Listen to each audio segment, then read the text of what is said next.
Monsieur le sous-préfet, monsieur le député, monsieur le sénateur,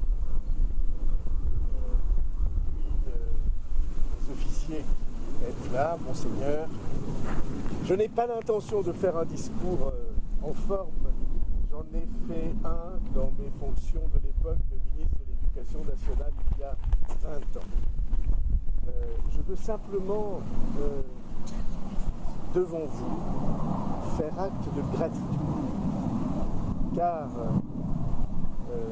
nous devons, et je dois personnellement, nous devons une double gratitude. D'abord, à ces 139 et tous leurs compagnons et tous leurs semblables qui ont laissé leur vie il y a 100 ans dans ces champs, par un sacrifice sans exemple,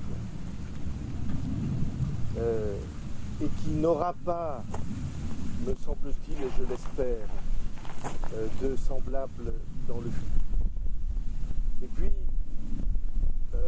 acte de gratitude personnelle au sens individuel du terme et au sens familial du terme, pour avoir été un des plus jeunes adhérents de l'amitié Charles Péguy il y a presque 45 ans, et pour en être aujourd'hui donc forcément, fatalement, un des plus anciens.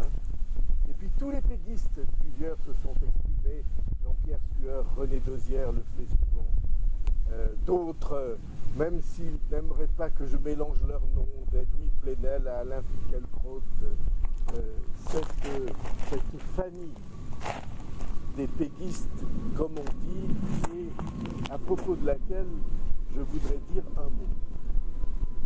La question qui se pose à moi, c'est comment de jeunes filles, de jeunes garçons ont-ils pu, par la rencontre de quelques pages, entrer ainsi dans une histoire d'amitié et de fraternité qui ne se démentira pas. Pour moi, j'avais 17 ans. Et j'ai une preuve absolument irréfutable.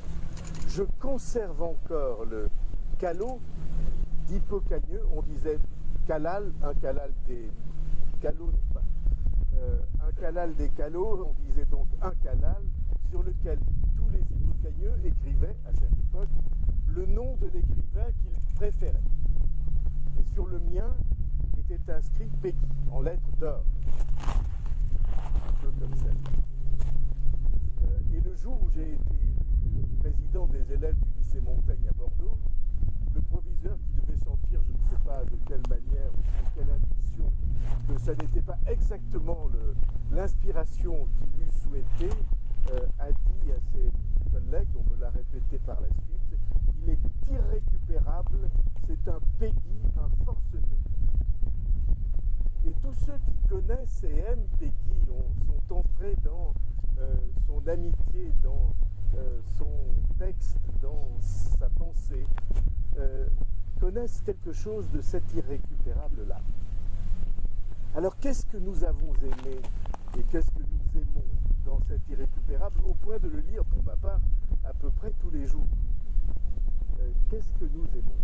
D'abord, il faut le dire, Jean-Pierre Sueur l'a dit, il y a un écrivain sans pareil, à telle enseigne que très souvent la musique de Péguy, l'harmonie de Péguy, la métrique de Péguy se reconnaît à la première phrase, et le mouvement, le boléro de Péguy, mais c'est un boléro qui avance au lieu de se retrouver,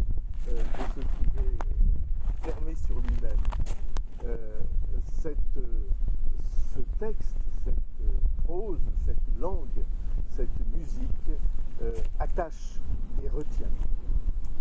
Il y a quelque chose d'autre qui est très profond, c'est qu'il y a dans Péguy un rebelle à tous les conformismes déclarés. Et probablement l'âge auquel on le rencontre est très sensible à cette rébellion-là. Quelque chose qui dit qu'on ne se laissera impressionner, ni intimider, ni aligner par aucune autorité sans légitimité humaine. On peut bien accepter des autorités avec légitimité humaine, mais des autorités qui sont uniquement, comme Pascal l'aurait dit, d'établissement, ne ressemblent pas à ce que Peggy pouvait accepter, notamment quand il s'agit de diriger la pensée. Et c'est autour de cette liberté-là et rébellion-là que la famille, Peggy a dit, ce qu'il y a de plus beau de par le monde, une amitié et une cité. Que la famille des Caillé, la famille de l'amitié Charles Péguy, la famille de tous les péguistes non enrôlés dans l'amitié de Charles Péguy s'est constituée et s'est formée. Dans un texte que je relisais hier soir, c'est à la fin de notre jeunesse, Péguy se met dans une colère noire contre ceux parmi le parti dont il était le plus proche, en tout cas les républicains, qui auraient voulu l'empêcher d'être chrétien. Et il refuse qu'on l'empêche de quoi que ce soit. Et il dit ceci, que j'aime tant. Nous demanderons à ces messieurs la permission de nous passer de leur permission. Nos cahiers sont devenus, non point par le hasard, par une lente élaboration, par de puissantes, par de secrètes affinités, par une sorte de longue évaporation de la politique, comme une compagnie,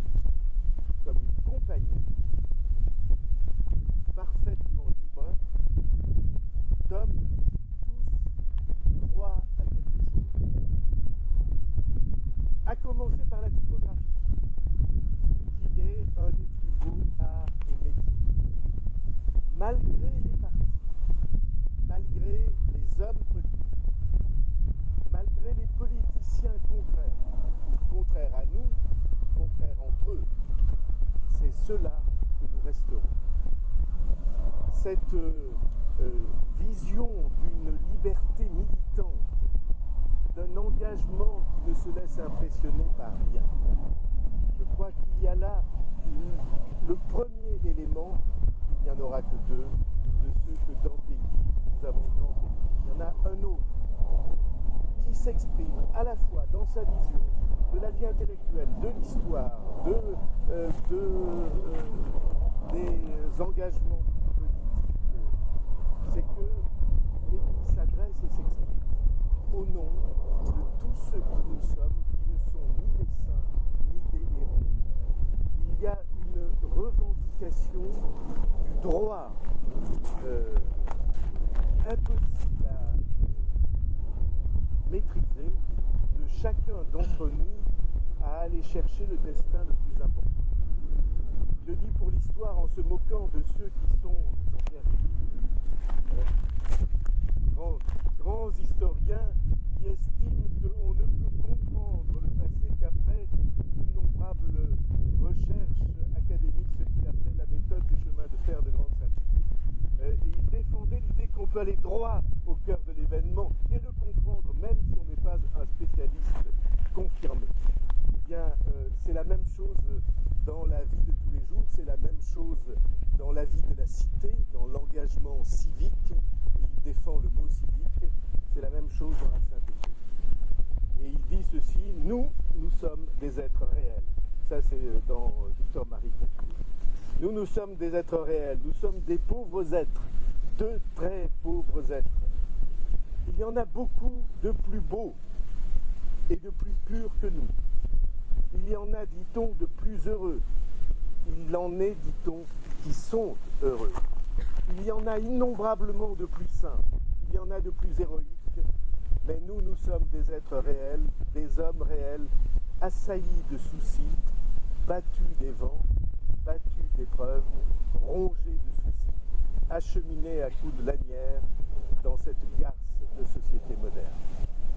Et cette double revendication de liberté d'un côté et du droit des femmes et hommes que nous sommes, des femmes et hommes ordinaires que nous sommes, c'est quelque chose évidemment qui a soudé autour de Peggy des familles, j'allais dire des troupeaux agrégation qui rejoint les troupeaux, mais pas si loin que ça, de ceux qui ont voulu que leur vie serve à quelque chose et qu'elle se fixe de grands horizons.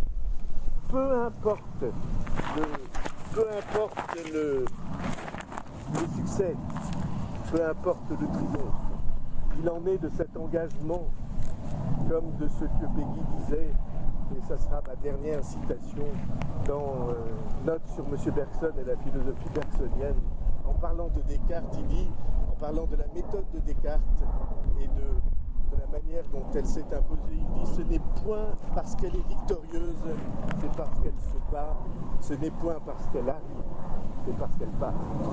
Eh bien, notre combat et notre engagement, c'est celui-là. Nous le revendiquons et je suis heureux, fier et ému de le faire auprès de Charles Péguy et de ceux qui sont tombés avec lui, avec vous, au milieu de la famille humaine et de la famille spirituelle à laquelle nous appartenons de Charles Péguy. Merci beaucoup.